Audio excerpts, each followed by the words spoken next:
Québec. Les prises de parole se feront dans l'ordre suivant. Maïté Blanchette-Vézina, députée de Rimouski. Rénald Nadeau, vice-président Association des propriétaires de boisés privés des Appalaches. André Desrosiers, président Groupement forestier des Cantons. Jocelyn Lessard, directeur général de l'Association des grands propriétaires forestiers du Québec. David Chouinard, directeur général du Groupement forestier du Grand Portage. Et M. Éric Duhem, chef du Parti conservateur du Québec. Nous prendrons ensuite vos questions. Madame Blanchette-Vézina, à vous la parole. Merci. Merci d'être là aujourd'hui. Un moment important. En fait, on tenait, vous avez vu là, la délégation qui est derrière moi, on tenait à ce qu'un message soit passé au ministre des Ressources naturelles et des Forêts et au ministre délégué à l'économie et responsable des PME dans le cadre de l'étude du projet de loi 11 touchant l'allègement réglementaire pour plusieurs secteurs d'activité, mais qui omet un grand pan des activités économiques des régions du Québec, soit celui entourant la forêt privée. Puis le message que tous ces gens passent aujourd'hui, c'est qu'ils ont des solutions qu'ils ont proposées dans le cadre des consultations particulières, dans le cadre des mémoires qui ont été présentées, dans le cadre de rencontres également avec le ministre, et malheureusement, il n'y a pas d'écoute pour ce secteur. Donc, j'ai avec moi notamment, bien sûr, M. Duhem, le chef du Parti conservateur du Québec, Catherine Morissette, candidate du Parti conservateur aussi dans Chicoutimi, qui vient tout juste de terminer la campagne et qui sera là ensuite pour la prochaine. J'ai des élus, la mairesse de Saint-Fabien-de-Panay, la mairesse de Notre-Dame-du-Rosaire, des conseillers forestiers indépendants, des entrepreneurs aussi, des transporteurs, des gens qui font de la récolte, du transport, des groupements forestiers, des gens de la Côte-du-Sud, de l'Estrie, du sud du Québec, de Chaudière-Appalaches, du Bas-Saint-Laurent. Alors, vous comprendrez que tout ce monde-là s'est déplacé, a fait de la route aujourd'hui pour passer un message qui est, je pense, constructif. L'idée derrière ça, c'est qu'il y a un élan positif dans la forêt privée. Oui, l'industrie vit des grands défis. C'est des emplois importants dans nos régions, partout au Québec. Et la forêt privée, c'est une source d'approvisionnement qui peut compenser pour certains défis en forêt publique. Alors, ne pas l'oublier. Par contre, il y a une complexité réglementaire, des couches de réglementation dont les partenaires vont vous parler, qui peut être allégée dans le cadre du projet de loi 11. Alors, sans plus attendre, je céderai la parole à M. Rénald Nadeau, qui est vice-président de l'Association des propriétaires de boisés privés des Appalaches. Bonjour. Premièrement, je voudrais vous faire part que la première problématique qu'on a dans le secteur de la foresterie privée, c'est qu'on est sur deux gouvernances. On est sous la gouverne du ministère de l'Agriculture et sous la gouverne du ministère des Ressources naturelles et des Forêts. Donc, pourquoi qu'on est là, nous, notre statut de producteur forestier, c'est le ministère des Ressources naturelles et des Forêts qui nous l'accorde. Ensuite, on voudrait faire une réflexion sur le territoire. 80 du territoire forestier au Québec est en forêt publique, qui est une ressource naturelle. Le 20 qui reste, c'est de la forêt privée, et on se demande pourquoi que la forêt privée, on est considéré un produit agricole. Là, pourquoi qu'on demande l'allègement de fardeau administratif? On voudrait inclure un projet pilote en forêt privée pour qu'on puisse prouver qu'en forêt privée, on est capable de faire une mise en marché sur base volontaire. Merci. Je vais céder la parole à André Desrosiers, des groupements de forestiers des cantons. Bonjour. La forêt privée, depuis 5 ans, les groupements forestiers, on a réussi à augmenter de près de 50 le chiffre d'affaires, 32 des superficies en aménagement. On a 3 000 propriétaires de plus. Ça veut dire qu'on a 29 000 propriétaires qui font confiance au modèle des groupements forestiers parce qu'on a su s'adapter aux nouvelles réglementations, puis même s'ils sont... Mais il y aurait place à amélioration.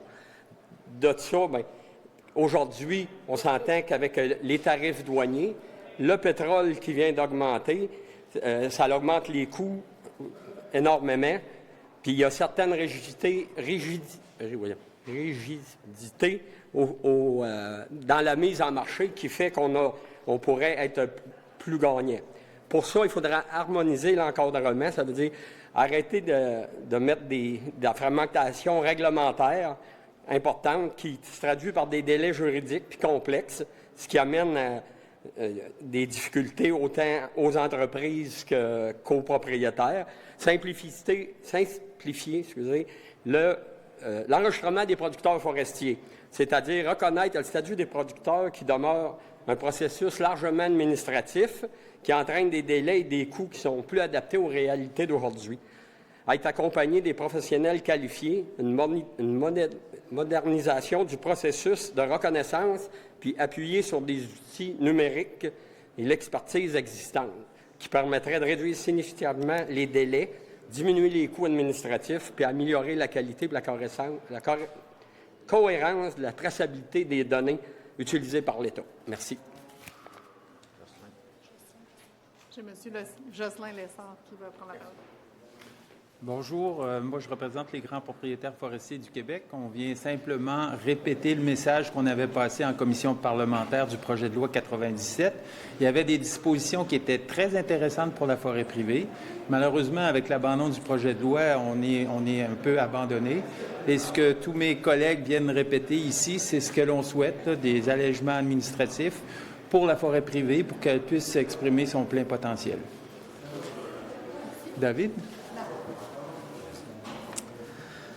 Bonjour. J'aimerais juste signaler, depuis quelque temps, qu'est-ce qu'on ressent, c'est une incertitude du côté des contracteurs forestiers, une instabilité économique. On voit la montée du carburant en plus qui s'est rajoutée depuis un mois. On a eu, bien sûr, le côté tarifaire. Là, qu'est-ce qu'on ressent en plus, c'est le côté mise en marché, projet de règlement qui va encore amener une lourdeur administrative. Le projet de loi 11 pourrait nous aider à alléger tout ce fardeau et ça amènerait une belle certitude, là, point de vue le contracteur forestier et au niveau des communautés forestières présentes beaucoup dans ma région au Bas-Saint-Laurent. Merci beaucoup. Merci à tous ceux qui viennent de parler. Merci à tous ceux qui nous accompagnent aujourd'hui. Je pense que vous entendez le message. C'est un cri du cœur de l'industrie forestière au Québec. Notre industrie se meurt. C'est pas moi qui le dis. Le premier ministre a dit en novembre dernier qu'il y aurait 30 000 emplois de perdus au cours des prochains mois. C'est près de la moitié des travailleurs de cette industrie-là. Pour plusieurs régions du Québec, c'est une catastrophe. On sait que c'est une industrie qui était historiquement viable, qui a développé nos régions, et aujourd'hui, ces gens-là ont besoin d'aide. Et qu'est-ce que le gouvernement fait? Il a abandonné la réforme du régime forestier. Il laisse à eux-mêmes les gens. Pire que ça, on est en course à la direction à la CAQ, du gouvernement, donc, pour savoir qui va être le prochain premier ministre. Les deux candidats qui se présentent à la direction disent qu'ils veulent abolir, par exemple, la taxe carbone pour les agriculteurs, mais jamais ils ont mentionné l'industrie forestière. Pourtant, les producteurs qui sont derrière moi, là, ils payent 3 $ du mètre cube juste de plus, juste parce qu'il y a une taxe carbone au Québec par rapport à leurs concurrents en Ontario ou ailleurs au Canada. C'est une situation totalement inacceptable. On est en train de tuer une industrie. On est en train de ratatiner nos régions. Aujourd'hui, c'est un cri du cœur qui leur lance. J'espère que le gouvernement va être à l'écoute. J'espère que les autres oppositions vont être à l'écoute. C'est pas acceptable, là, ce qui est en train de se passer dans l'industrie forestière. Puis là, aujourd'hui, on parle de l'industrie au niveau privé, de la forêt privée. On aurait pu parler aussi de la forêt publique qui, elle aussi, a des très grands défis à l'heure actuelle. Puis malheureusement, ces gens-là ont le sentiment profond que le gouvernement ne les écoute pas et ne fait absolument rien pour améliorer leur sort. Sur ça, ça va maintenant me faire plaisir de répondre à vos questions. Merci. Nous allons maintenant passer à la période de questions. Selon la question. Donc, allô, m'en voilà.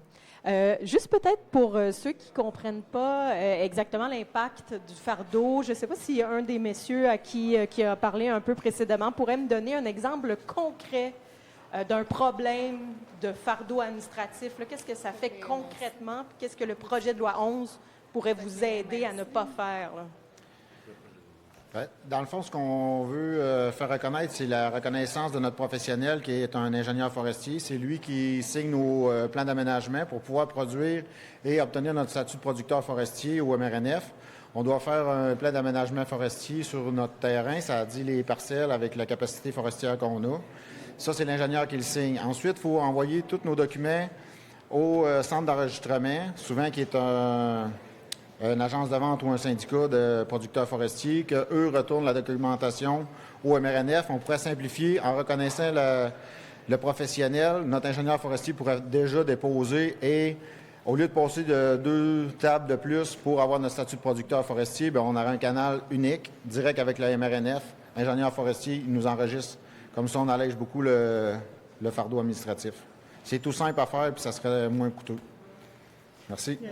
Peut-être un autre exemple, harmonisation d'un point de vue MRC. En ce moment, la réglementation elle est adoptée par chacune des municipalités. Certaines MRC ont décidé d'harmoniser la réglementation. Ça a des effets très positifs. Donc, c'est un territoire plus grand. Les MRC ont déjà des rôles d'aménagement du territoire. C'est une responsabilité qui leur incombe.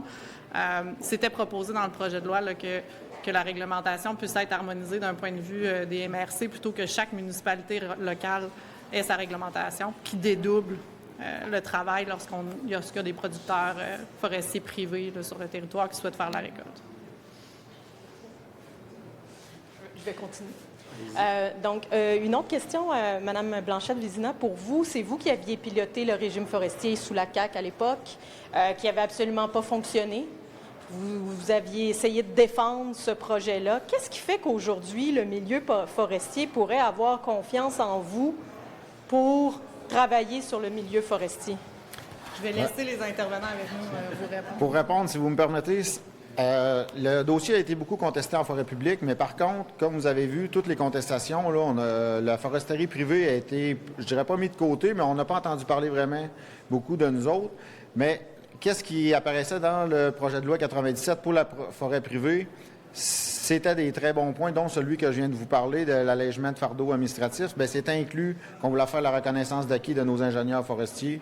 Il y avait beaucoup de points qui étaient en faveur des producteurs de boisés en foresterie privée dans le projet de loi 97. Malheureusement, c'est plus la portion publique qui a pris l'ampleur dans ce dossier-là. Donc, qu'est-ce que vous espérez pour la suite? Parce qu'il va y avoir un prochain ou une prochaine première ministre. Donc, le projet de loi 11, qu'est-ce que vous espérez pour la suite? Premièrement, j'aimerais vraiment que ça soit reconnu pour le PL11, qu'on gagne les points qu'on a mentionnés aujourd'hui, qu'on pourrait inclure facilement dans le projet de loi 11. Sinon, mais c'est sûr que si ça ne se rend pas là, le prochain gouvernement qui va prendre place va devoir absolument intervenir en foresterie parce que tout le secteur forestier, là, il y a des problématiques qu'il faut qu'ils soient réglées absolument. Fait qu'il va y avoir une très grosse réflexion à faire dans le domaine de la forêt. Il y avait de l'argent dans le dernier budget pour la foresterie. Est-ce que c'était trop peu? Bien, écoutez, dans le secteur forestier, l'aménagement, c'est important. C'est le gouvernement qui est en charge et responsable de l'aménagement forestier. C'est ce qui permet de garder un couvert forestier suffisant pour récolter et avoir une possibilité forestière, là, grand terme, là, qui dit qu'on récolte que les intérêts de la forêt. Mais si on gruge dans notre capital puis qu'on ne revient pas remettre un peu d'argent dans l'entretien des plantations, bien, on creuse le déficit, puis on va se retrouver, lorsque le forestier en chef va recalculer la possibilité forestière, à avoir une baisse de possibilité. Et là, ce qui est annoncé dans le budget n'est pas suffisant pour couvrir l'inflation, ce qui fait qu'on creuse le déficit. Et ce qui va arriver, c'est pas moi qui va le dire, c'est le forestier en chef, mais ce qui risque d'arriver, c'est que l'entretien n'aura pas été suffisant. Et il y aura une baisse de possibilités, donc encore moins de récoltes, encore moins de dynamisme économique dans nos régions, alors que la solution, c'est de faire de l'entretien, de faire de la sylviculture plus intensive. Mais le gouvernement n'a pas mis suffisamment d'argent pour couvrir ne serait-ce que l'inflation. Puis une dernière question pour M. Duhem, autre sujet. Oui. J'aimerais vous entendre par rapport à l'incident à Montréal de ce conducteur qui a injurié une policière. Et là, on demande un changement dans la loi sur la police. Êtes-vous d'accord avec ces changements-là? Qu'est-ce que vous pensez de cette situation-là? Bien, d'abord, il faut déplorer. Je pense que tout le monde doit condamner là, des gestes aussi disgracieux. Que des jeunes aujourd'hui se sentent le plaisir, le loisir de mettre des vidéos comme celle-là en ligne en pensant que c'est tout à fait rigolo. Ça témoigne de beaucoup. Le fait aussi que le respect à l'autorité dans notre société, c'est un thème plus général là, qu'on a souvent défendu au Parti conservateur du Québec, là, mais il y a quelque chose de totalement inacceptable de traiter une policière de cette façon-là. Les changements à la loi, je veux bien, là, mais on en a des lois pour empêcher les gens d'agir de cette façon-là à l'heure actuelle, là. Moi, je trouve qu'il y a eu beaucoup de laxisme là-dedans, et de voir la réaction des autorités, ça me rassure pas. Puis le fait qu'ils vont y penser, puis qu'ils veulent peut-être aménager puis changer les choses, je veux bien que ça soit plus encadré, là, mais je pense qu'il faut aussi faire respecter l'autorité, puis on a déjà des lois pour ça. Et je comprends que... Ben non, mais je comprends que le respect, je veux dire, un policier peut pas se faire injurier, là. Il y a un minimum de civilité. Il n'y a pas de règlement comme ça à Montréal. Bien, peut-être pas à Montréal, mais aller n'importe où dans le monde. Pensez-vous vraiment qu'aux États-Unis, si quelqu'un avait injurié un policier comme ça, qui aurait eu le même traitement que cet individu-là a eu, pensez-vous qu'après, l'individu aurait été se vanter sur les réseaux sociaux de ce qu'il venait de faire à la policière? Jamais ça aurait été même toléré. Donc, je pense que ça, il y a un bout à faire, là. Puis je pense que, tu sais, on a... Maintenant que les événements sont filmés, il y a une certaine crainte, il faut le dire, aussi de la part des autorités policières. Et j'espère qu'on va revenir à une ligne un peu plus dure, là. La loi et l'ordre, c'est important. Merci. Merci beaucoup. Merci beaucoup, tout le monde. Merci tout le monde. Bravo. Merci d'avoir été là. Bravo.